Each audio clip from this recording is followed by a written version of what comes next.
এটি হচ্ছে সকালের পদ্মা নদী, দৌলতদিয়া ফেরিঘাট।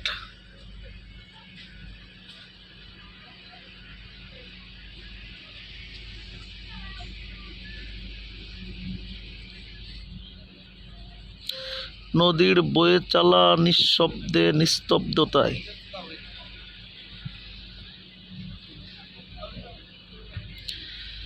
একজন সফল মানুষের জীবনী হতে হবে নদীর মতো।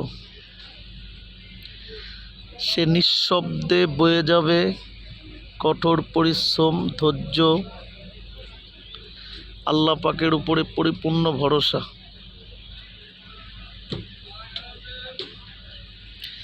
এটি সকালের সূর্য, যে প্রতিদিন নিয়ম মেনেই সঠিক টাইমেই উদিত হয়। সফলতার সূত্রটাও সেম।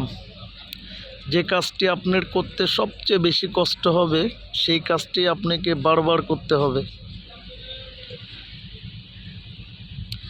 ওই যে ওটি হচ্ছে আমাদের লঞ্চ।